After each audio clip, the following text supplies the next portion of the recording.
সম্প্রতি ইন্দোনেশিয়ার প্রতিটা ইউনিভার্সিটি স্টুডেন্টদের মানসিক অবস্থার কথা ভেবে শিক্ষা দপ্তরের তরফ থেকে কলেজ ক্যাম্পাসের এমন কিছু লেকচারারদের ব্যান করা হয় যারা স্টুডেন্টদের পড়াশোনার ক্ষেত্রে মাত্রাহীন মানসিক চাপ দিত। তথাকথিত এই খুনি লেকচারারদের কারণে বেশ কিছু স্টুডেন্টদের মৃত্যু পর্যন্ত হয়। এই ঘটনার ব্যাপারে রিসার্চ করতে গিয়ে সাইকোলজি এবং প্যারানর্মাল উভয় বিষয়বস্তুর উপর এক চাঞ্চল্যকর তথ্য সামনে আসে, যা বিজ্ঞানের ভাষায় ব্যাখ্যা করা যায় না। এই ঘটনাকে কেন্দ্র করে সোশ্যাল মিডিয়াতে একজনের পোস্ট ভৌতিক লেকচারারের সত্য ঘটনা ছবি সমেত ভাইরাল হয়, যা নেটিজেনদের রাতের ঘুম কেড়ে নিয়েছিল। এই ঘটনার উপর কেন্দ্র করে আজকের ইন্দোনেশিয়ান মুভি ডোজেন গায়েব। সময়টা 2006। বাচ্চারা সন্ধ্যায় তারাবাতি নিয়ে বাইরে খেলে বেড়াচ্ছে, কিন্তু নিশা তখনও পড়ার টেবিলে হোমওয়ার্ক নিয়ে ব্যস্ত। মেয়েটা শুধু পড়াশোনা বলে নয়, জেলাভিত্তিক রাউন্ডে ভালো গায়িকা হিসেবেও সুনাম আছে। মন চাইছে বাইরে বন্ধুদের সাথে খেলতে, কিন্তু বাবার আদেশ পড়া শেষ না হওয়া অবধি খেলা তো দূরের কথা, জলও পাবে না। নিশা বাবা সব কথা মেনে চলে, কিন্তু এত কঠোর নিয়মের মধ্যে তার ছোটবেলা যেন হারিয়ে যাচ্ছে। তার মানসিক অবস্থা বোঝার মতো কেউ নেই। মা অ্যাক্সিডেন্টে মারা গেছেন, আছে শুধু ঠাকুমা। বাবাকে খুশি রাখার একটাই উপায়, পড়া। নিশাকে ধমক দিয়ে বাবা বেরিয়ে গেলে নিশা কাঁদতে থাকে। এরপর কেটে যায় 1 ঘন্টা।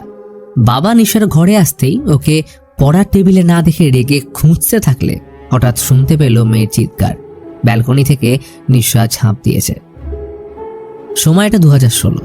সকালের অ্যালার্মে ঘুম থেকে উঠেই অ্যামেলিয়া চলল ইউনিভার্সিটি। আজ লাস্ট সেমিস্টারের রেজাল্টের দিন। লিস্ট দেখে বুকটা কেঁপে উঠল। ওরা 4 বন্ধু ফেল করেছে, তবে এটার থেকেও বেশি ভয় ওরা যে সাবজেক্টে ফেল করেছে, মানে সাইকোলজি, সেটার হেড টিচার মিস্টার বাগতি, যে আর অন্য কেউ নয়, নিশার বাবা। ইউনিভার্সিটির প্রতিটা স্টুডেন্ট তাকে ভয় পায়। ক্লাসে বাগতি স্যারকে ফেস করবে কিভাবে, এটা সব থেকে চিন্তার বিষয়। আমেলিয়া, মায়া, ফাতে আর এমির, এই 4 জনের বিষয়টা নিয়ে আলোচনা চলছে। করিডোরে তাদের দেখে কড়াভাবে বাগতি 15 মিনিটের মধ্যে অফিসে দেখা করতে বলল। স্যারের এমন কঠোরতার বিষয়ে আলোচনা করার মাঝে মায়া মিস্টার বাগতির মেয়ের প্রসঙ্গ তুলল। স্যারের জন্যই তার মেয়ে মারা গেছিল, এই বিষয়টা ইউনিভার্সিটির সবাই জানে, তাই ওদের সাথে স্যারের এমন আচরণ অবাক করার মতো নয়। অফিসে বাগতি বেশ কড়াভাবে কথা শোনালেন। বিগত 20 বছর তিনি পড়াচ্ছেন, তার ক্লাসের কোনো স্টুডেন্ট আজ অব্দি ফেল করেনি, তারাই প্রথম। এই বিষয়টা তার কাছে অসম্মানের, তাই সামনের শর্ট সেমিস্টার অবধি তাদের প্রত্যেক দিন ছুটির পর সন্ধে 5:30টায় স্পেশাল ক্লাস অ্যাটেন্ড করতে হবে। অ্যামেলিয়া একবার সাহস করে বলল, স্যার 5:30টা বড্ড দেরি হয়ে যাচ্ছে। ব্যক্তি ডেকে প্রত্যুত্তরে বললেন, ঠিক আছে, সন্ধে 7টা। এটা শুনে তার মুখের উপর কেউ জবাব দিতে পারল না। সবাই চলে যাওয়ার সময় টেবিল থেকে একটা ছোট্ট পুতুল পড়ে গেলে আমেলিয়া সেটাকে বাগতিকে দেয়। এটা নিশার সব থেকে প্রিয় খেলনা, তাই এটা তিনি সর্বদা নিজের কাছে রাখেন। আমেলিয়ার মা সেলাইয়ের কাজ করেন, শরীরটা খুব একটা ভালো নয়, তাই ওনার জন্যই সন্ধ্যের ক্লাস অ্যাটেন্ড করতে চাইছিল না। কিন্তু মা চায় ওর মেয়ে যেন ঠিক ওর বাবার মতো হোক, এটাই ওনার স্বপ্ন ছিল। নিশার বাড়ির অবস্থাও চাপের, মেয়েকে যেমন করেই হোক গ্র্যাজুয়েট হতেই হবে। ফেল করেছে শুনে তারা 1 পয়সা আর পাঠাবে না জানিয়ে দিল। এই মানসিক চাপের কারণে মায়া সবার থেকে লুকিয়ে ওষুধ খায়। এই ওষুধ লম্বা সময় ধরে তার ক্ষতি করে চলেছে, কারণ যে কোনো ওষুধের অধিক সেবনে সাইড এফেক্ট আছে। বিশেষ করে মানসিক ক্ষেত্রে কাউন্সেলিং করা খুবই জরুরি। এদিকে সন্ধ্যে 7টায় 4 জন এসে গেছে এক্সট্রা ক্লাস করতে, কিন্তু স্যার তখনও আসেননি। মায়া আবারও নিশার ব্যাপারটা নিয়ে কথা তুলল। ওদের মধ্যে আমেলিয়া স্যারের ক্লোজ, তাই বিষয়টা ওকে জিজ্ঞেস করতে বলে নিজেদের মধ্যে হাসি ঠাট্টা করতে লাগলো। এইসবের মাঝে কেটে যায় 1 ঘন্টা। স্যারের এখনো আসার নাম নেই। স্যার ভুলে গেছে এই ভেবে এমির পালাতে গেলে শুনতে পেল মেঝেতে লাঠি ঠোকার আওয়াজ। স্যার এসে গেছে। সবাই ভয় বই খাতা রেডি করে বসলো। স্যার গম্ভীর গলায় বলল, আগামী 2 ঘন্টা ক্লাস ছেড়ে কেউ বাইরে যাবে না। কিন্তু স্যারকে আজ বড্ড অদ্ভুত লাগছে, কেমন নিষ্পলক চোখের চাহনি, কাঠের পুতুলের মতন বসে। বোর্ডে চক নিয়ে লিখতে গেলে শুধু একটা লাইন ড্র করে ওটার উপরেই বুলিয়ে যাচ্ছে। হঠাৎ মায়ার ফোন ভাইব্রেট করে উঠল। গ্রুপে মেসেজ এসছে, তাদের প্রিয় টিচার মিস্টার বাগতি আজ বিকেল 5:37 নাগাদ গাড়ি অ্যাক্সিডেন্টে মারা গেছেন। মেসেজ দেখে মায়া ভয়ে কাঁপতে কাঁপতে সবাইকে গ্রুপ চেক করতে বললে সবাই বরফের মতো জমে বসে রইল। মুখ থেকে একটা কারোর শব্দ আসছে না। স্যার যদি সত্যি মারা গিয়ে থাকেন তাহলে ওদের সামনে এখন কে? মায়া ফাতেকে তার মেকআপ কিটের আয়না দিয়ে স্যারের পা চেক করতে বললে দেখে তার 2 পা মাটি স্পর্শ করে নেই। হঠাৎ ক্লাসের আলো নিভে যেতেই মায়া দেখতে পেল স্যারের বিকৃত থিঁতলে যাওয়া মুখ। এটা দেখা মাত্রই সবাই ব্যাগ নিয়ে বেরোতে যেতেই ভক্তি কর্কশ গলায় বলে উঠল, কোথায় যাচ্ছ? ক্লাস যে এখনো বাকি। ফাতে সাহস করে পিছু ফিরতে দেখে ভক্তি হাওয়ায় ভাসছে। রুদ্ধশ্বাসে ছুটে সবাই গেটম্যান জায়নালকে এসে বললে বিশ্বাস করতে চাইল না। এমনিতেই ওর দেরি হয়ে গেছে ভক্তি স্যারের বাড়ি যাওয়ার কথা, তাই এইসব কথায় পাত্তা না দিয়ে ওদের নিয়ে স্যারের বাড়ি পৌঁছলো। জানতে পারলো আজ মিস্টার ভক্তি রুটিন চেকআপের পর ওষুধ নিয়ে ফেরার পথে ঘটেছে অ্যাক্সিডেন্ট। স্যারের মুখটা এমন থিঁতলে গেছে যে চেনাই যাচ্ছে না। বাইরে ঠান্ডা মৃদু হাওয়ার কারণে মুখের উপর থেকে কাপড়টা সরে যেতেই বুকটা ছ্যাঁত করে উঠল। এমনভাবেই তারা কিছুক্ষণ আগে স্যারকে দেখেছে, কিন্তু ব্যাপারটা কতটা বিশ্বাসযোগ্য। পরের দিন খবরটা গোটা ক্যাম্পাসে আগুনের মতো ছড়িয়ে পড়ল যে কাল সন্ধ্যায় ওরা 4 জন নাকি ভক্তি স্যারকে ক্লাস নিতে দেখেছে। তো এই খবরটা চাপা দেওয়ার জন্য অফিসে ডেকে পাঠালেন মিসেস গীতা। এখন থেকে তিনি মিস্টার ভক্তির ক্লাসগুলো নেবেন আর কোনো রকম ভুয়ো খবর তিনি বরদাস্ত করবেন না। ভক্তিকে অনেকেই নিজের মেয়ের খুনি হিসেবে জানত, তাই সবার মাথায় এই চিন্তার কারণে হয়তো তাকে নিয়ে স্মৃতিভ্রম হয়েছে। কিন্তু সেদিন রাতে গীতার সাথে ঘটে যায় এক ভয়াবহ ঘটনা। তিনি যখন বাড়িতে একা ছিলেন তখন সেখানে ভক্তির উপস্থিতি অনুভব করে। তার 4 জন স্টুডেন্টকে নেওয়ার কারণে সে ক্ষিপ্ত হয়ে আছে। দেখল টেবিলের উপর ভক্তির পচা দেহ শুয়ে, সারা শরীরে পোকা চড়ে বেড়াচ্ছে। এই অবস্থায় গীতা ভয়ে পালাতে গেলে তার উপর বুক শেলফ পড়ে উল্টে গেলে তিনি কোমায় চলে যান। এদিকে বাকি স্টুডেন্টদের মধ্যে আলোচনার পর ঠিক হলো যে ভক্তি স্যারের ফ্যামিলির খোঁজ খবর নিয়ে বিষয়টা জানাবে, কিন্তু ওনার কোনো পরিবারের সদস্যের ব্যাপারে কেউ জানে না। তবে এদের মধ্যে মায়া বড়ই অদ্ভুত কারণে ভক্তিকে তার আশেপাশে অনুভব করতে থাকে। মনে হয় সে যেন তাকে দেখছে।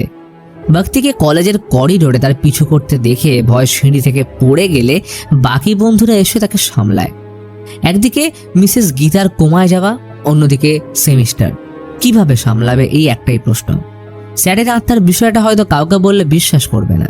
শোনা যায় আত্মা শান্তি না পেলে পরলোক গমন করতে পারে না। তাই এমির প্রস্তাব দিল এই বিষয়ে মিস্টার শেরিফের সাথে কথা বলার।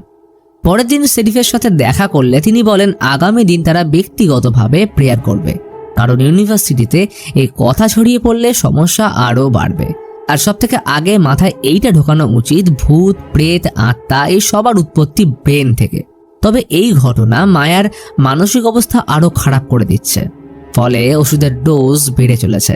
ভক্তি স্যারের কথা লাঠি ঠুকে হেঁটে আসার শব্দ সর্বদা ওর কানে বাজছে। রাত হলে করিডোরে শুনতে পায় সে ভয়ানক শব্দগুলো। তো সেই অনুযায়ী পরের দিন কয়েকজন হাতে গোনা স্টুডেন্টদের নিয়ে ভক্তির ক্লাসরুমে প্রেয়ারের আয়োজন করা হলো। কিন্তু এর মাঝে লাইট ক্রমাগত বন্ধ হয়ে জ্বলে ওঠা পরিস্থিতি আরো খারাপ করে তুলল। ফাঁকা ক্যাম্পাসে বয়ে চলেছে ঠান্ডা বাতাস। মায়া অনুভব করলো তাদের মধ্যে ভক্তি স্যারের উপস্থিতি। কোনটা বাস্তব আর কোনটা মনের ভুল, এই দ্বন্দ্বের মধ্যে সময় ঘনিয়ে আসছে। কিছু তো একটা করতেই হবে। আচমকা করিডোরের স্পিকারে শোনা গেল ভক্তি ওই 4 জনের নাম একে একে ডাকছে। অবাক ব্যাপার যে এই আওয়াজ এরা বাদে কেউ শুনতে পাচ্ছে না।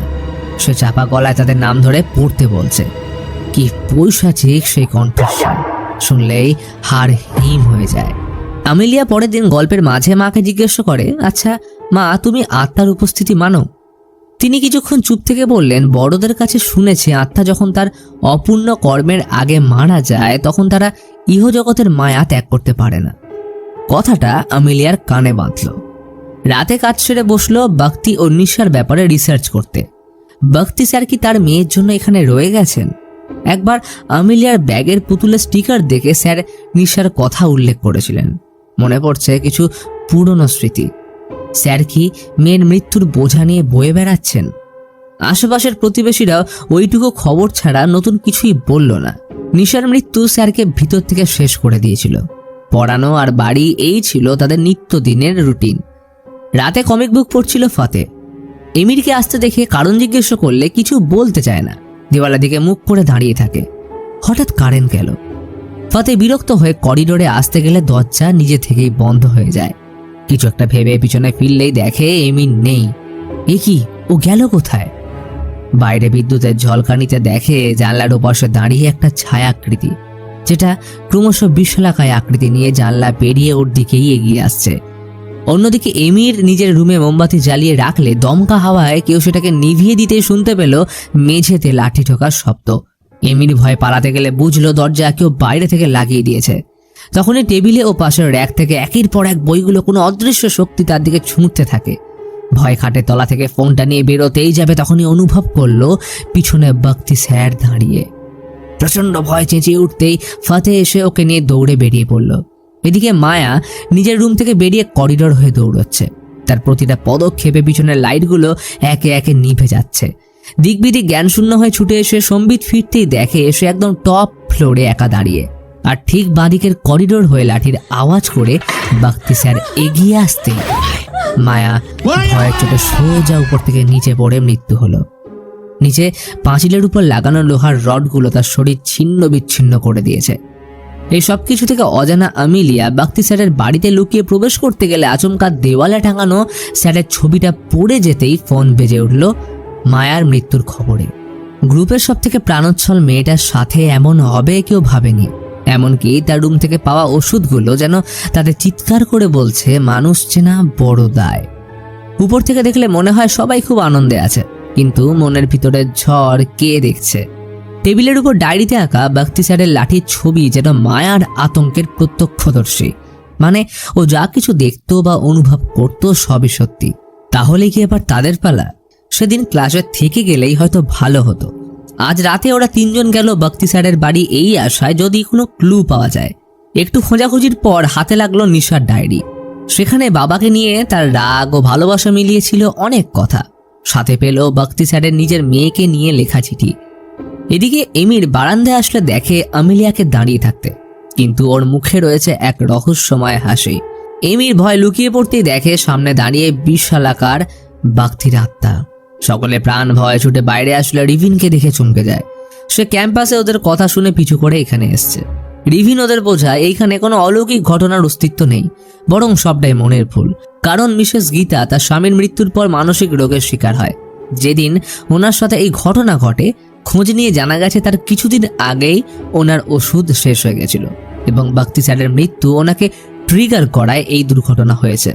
এমনকি মায়া নিজেও বাবা মায়ের কারণে মানসিক অবসাদে ভুগছিল।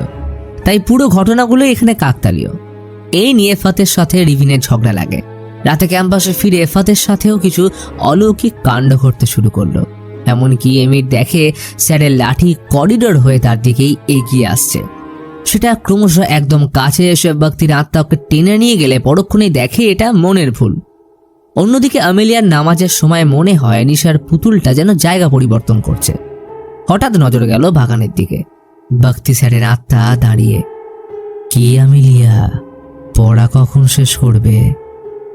এই ঘটনায় ও রীতিমতো ভয় পেয়ে যায়।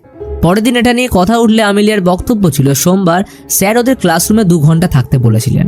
তাই অনুমান করে তারা যদি সেখানে 2 ঘন্টা কাটিয়ে আসে তাহলে হয়তো স্যার ওদের পিছু করা ছেড়ে দেবে। তাহলে সেই কথাই রইল। সন্ধ্যায় ঠিক 7টার সময় ওরা 3 জন ক্লাসরুমে এসে কিছুক্ষণ অপেক্ষা করলে দেখে এক ছায়ামূর্তিকে আনাগোনা করতে। টেবিলে রাখা চক নিজে থেকেই বোর্ডে লিখতে শুরু করায় সবাই ঘাবড়ে গেল। ঠান্ডা গলায় স্যার একে একে সবার নাম ধরে ডাকছে। আচমকা ফাতে সে বিশ্রী মুখটা দেখে ভয় ক্লাসরুম ছেড়ে বেরিয়ে ছুটতে শুরু করলো। এর মধ্যে আমেলিয়ার ফোনে মেসেজ আসে বাগতির প্রতিবেশীর। স্যারের পরিবারের সদস্য বলতে একজনই বেঁচে আছেন, বাগতির মা নূরজাহান। কিন্তু এই মুহূর্তে ক্লাস থেকে সময়ের আগে বেরিয়ে যাওয়া কি ঠিক হবে? কিন্তু কোনো উপায় নেই। তড়িঘড়ি করে আমেলিয়ারা নূরজাহানের ঠিকানায় গেলে তাকে জিজ্ঞাসাবাদ করলে এইখানে রিভিল হয় আসল রহস্য। নিশা ওর বাবাকে ভীষণ ভয় পেত, এটা সত্যি। কিন্তু বাগতির জন্য নিশা মারা গেছে এটা সম্পূর্ণ ভুল। আসলে ওই রাতে নিশাকে পড়তে বলে বাগতি চলে যাওয়ার পর নূরজাহান লুকিয়ে ওর জন্য ব্যালকনিতে বিস্কুট নিয়ে আসে। বাগতি যেহেতু বলেছিল পড়া শেষ না করলে সে কোনো খাবার পাবে না, তাই নিশা ওইখানেই লুকিয়ে বিস্কুট খাচ্ছিল। কিন্তু একটা বিষয় কেউ জানতো না যে নিশার মৃগী রোগ ছিল। বিস্কুট খাওয়ার সময় নিশার মৃগীর ঝটকা আসলে নিজেকে সামলাতে না পেরে নিচে পড়ে মৃত্যু হয়। এই ঘটনার ধাক্কায় বাগতি কোনো প্রকার মুখ খুলতে চায় না।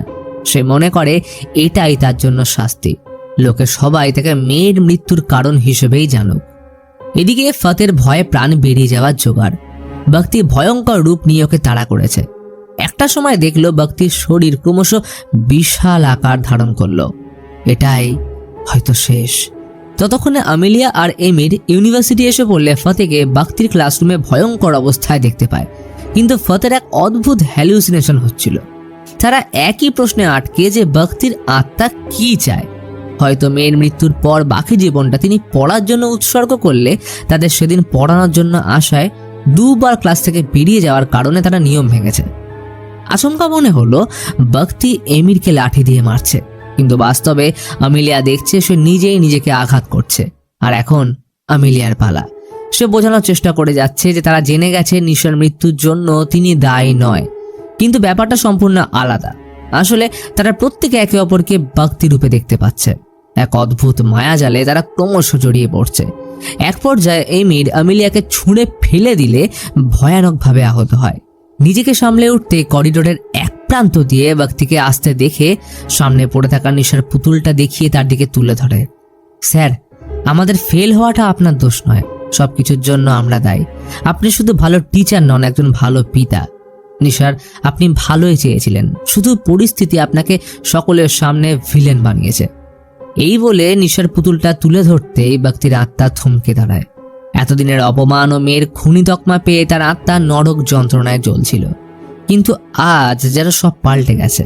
আমিলিয়া এখন সে আগের পিশাচ ভক্তিকে নয়, বরং তাদের প্রিয় ভক্তি স্যারকে দেখতে পাচ্ছে। শোনা গেল নিশার কণ্ঠস্বর, বাবা, আমি এসেছি। এরপর মিস্টার ভক্তি মৃদু হেসে নিশার হাত ধরে এক উজ্জ্বল আলোয় ধীরে ধীরে হারিয়ে গেলেন। এরপর কেটে গেছে বেশ কিছু সময়। তিন বন্ধু গীতা ম্যাডামের আন্ডারে তাদের লাস্ট সেমিস্টার পাস করেছে। মিস্টার ভক্তি তাদের শিখিয়ে গেছে কাজের প্রতি উৎসর্গ, উচ্চাকাঙ্ক্ষা ও ভালোবাসা। তার জলজান্ত উদাহরণ তিনি নিজেই, কারণ মৃত্যুর পরেও কাজের প্রতি তার ডেডিকেশন তার পরলোক গমনের বাধা হয়ে দাঁড়ায়। বর্তমান সময় 2024। আমিলিয়া এখন সাইকোলজির লেকচারার। সে তার আইডল ব্যক্তি স্যারের পথেই হেঁটেছে। এমিরের সাথে তার একটা প্রেমের সম্পর্কও তৈরি হয়েছে। ভক্তি স্যার বলেছিলেন, ব্রেইন আমাদের সকল আচরণ ও ব্যক্তিত্বকে নিয়ন্ত্রণ করে, তাই মেন্টাল হেলথ ভালো রাখা খুবই জরুরি। এই ঘটনার সাপেক্ষে মনে পড়ে যায় 3 ইডিয়টসের সেই বিখ্যাত লাইন। वो बेवकूफ सोच रहे हैं कि इधर प्रेशर पड़ने की वजह से मर गया, और पिछले 4 साल से जो यहाँ प्रेशर पड़ रहा है उसका क्या? वो तो रिपोर्ट में है नहीं सर।